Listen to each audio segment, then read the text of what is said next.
I grew up playing adventure games during the heydays of those by Sierra and LucasArts, and many of them like King's Quest VI, Days of a Tentacle, and Space Quest 4 remain my favorite games of all time. My absolute favorite of these is Sam & Max Hit the Road. It is quite simply the funniest game of all time, and features some of the finest puzzles and most interesting characters backed by quality voice work in any game. Naturally, I had high expectations of Sam & Max Season 1, especially since Dave Grossman, who is the lead designer of the game, was also the lead designer of Days of a Tentacle.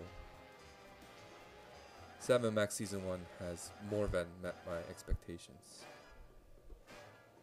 The Sam & Max games are based on a comic book by Steve Purcell featuring a pair of vigilante crime investigators, or freelance police. Sam is a laid-back humanoid dog, dressed up in a 50s style detective getup, which is to say he wears a blue suit, white shirt, black tie, and a fedora-like oversized hat. Max is a hyperkinetic, violent-minded rabbit. Max is a yang to Sam's yin, the crazy, violent partner to the less crazy and not as violent crime fighter.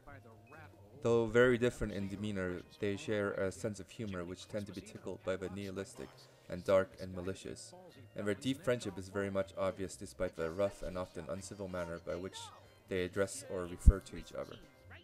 Hugh, the player, mainly controls Sam, as he acts as a voice of reason and logic, at least logic according to the wacky world of Sam and Max, with Max often providing the humorous commentary and suggesting solutions to problems that are often overly grim and unnecessarily violent. The space in which the characters move around is, for all intents and purposes, two-dimensional, which may irk some but is very much practical in its functionality and for the purposes of this game.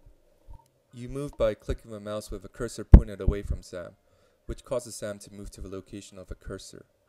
There are various objects strewn about, and if a descriptive name of an object pops up when you mouse over it, you can click on it to get an amusing description of an object, or if an object is something that Sam is to use to solve puzzles, pick it up and add it to your inventory.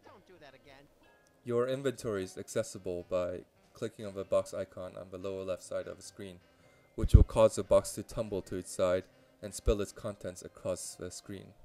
To use an object in your inventory, you click on it and click on whoever or whatever you want to use it on, and Sam will either remark that he can't use it, or give hints as to what has to be accomplished before he can, or use it to accomplish a task and move the plot forward.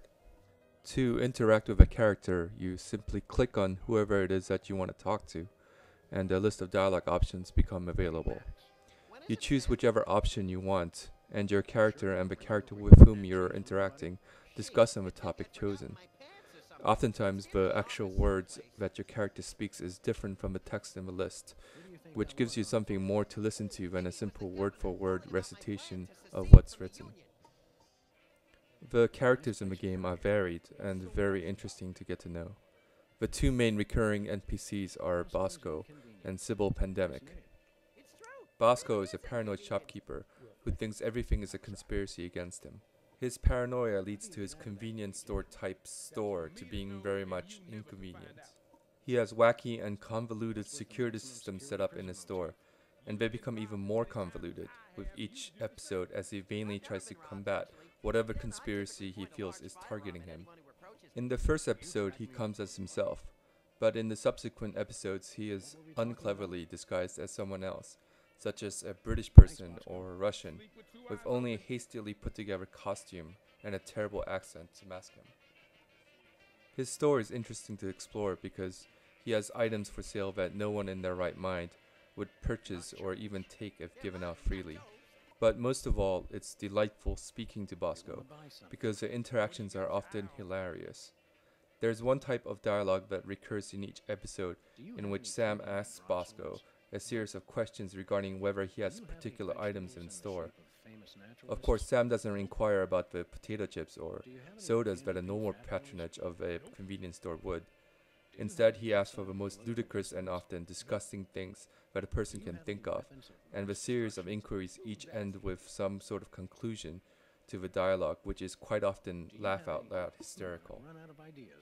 Civil Pandemic is an eccentric, new-agey career opportunist who owns a store on the other side of Bosco's in the street in which Sam and Max's office is located. She's always looking for new opportunities to pursue, which results in her changing her occupation in each episode. Though the interactions with her aren't nearly as funny as those with Bosco, there are some genuinely funny moments, especially in how ridiculous her career pursuits often are and how bad she is at the jobs. Starting with being a psychotherapist in episode 1 to something far more unconventional and entirely preposterous in episode 6. What I like most about the characters is that they are not just there to provide gags, but they smoothly integrated into the overall plot. For Sybil, each job that she pursues somehow, and often in weird ways, relates to the plot of each episode, and she always provides a puzzle that relates to her job for you to solve that just happen to advance the plot as well. And Bosco sells homemade brand of high-tech gadgets, most of which are weapons of some kind. There's one gadget for each episode, ranging from a tear gas grenade launcher to a truth serum, all of which are vital and must be purchased and used to solve puzzles. But Bosco stuff are ridiculously expensive, and you have to somehow find the requisite amount to pay for them. When you are able to purchase them, you find that the items are not exactly what you expected them to be, and it's amusing and quite often hilarious, simply finding out what Bosco meant by, say, a truth serum. And the way in which both Bosco and Sybil are integrated into the plot of the episodes and the overall season is effortless and feels natural and not forced at all, and it allows for immersion and for these characters to feel fully realized. Too many adventure games feature characters that are simply there to give information, and it results in some tedious reading or listening, making you feel like you're back in Mr. Oaken's history class. But Sam & Max Season 1 finds a way to make each character interesting and integral to the game.